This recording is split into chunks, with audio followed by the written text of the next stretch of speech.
William McCray. This is a list of at least 20 people in the city, which is 38% African American, that make over $100,000 a year.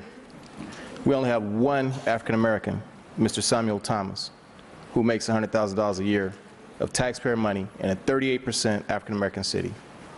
I know Commissioner Keith James probably doesn't care because he's getting a check, because he won't open his mouth about it.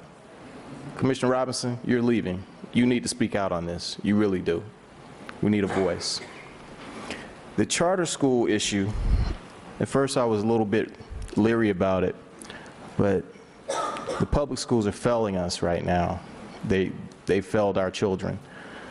I think maybe it's time to try a new approach and see if we can do something to help our children in the community, because no one else seems to be helping.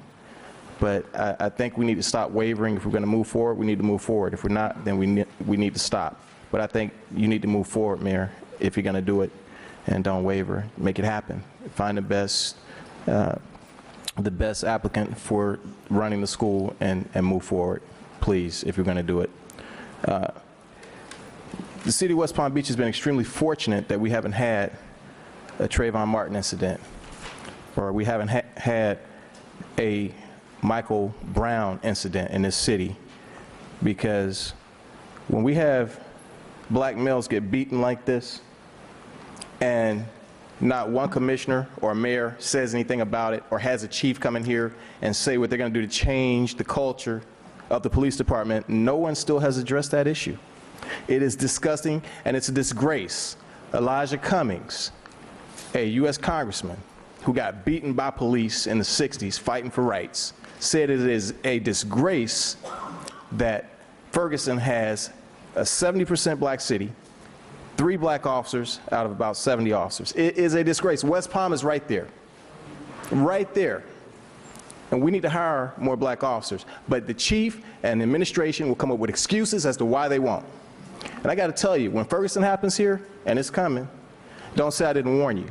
You only have about 2 black officers on the agency with enough credibility who may get the crowd to settle down. That's Officer Bratt and Sergeant Key. That's about it. And they may be retired by that time. But you all aren't thinking about the future of this city. You're not inclusive. In a 38% African American city, it is a disgrace. Commissioner James won't say, he won't open his mouth unless it's something about the Western community and your community, IBIS. Commissioner Robinson, you're just sitting there, you're being quiet. You're African American. I know you care. If you care, you need to say something. You need to do something. You need to try and make something happen.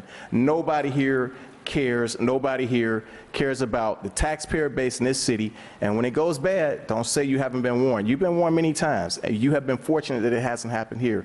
But it is on the way. I promise you that. Thank you, Mr. McCray.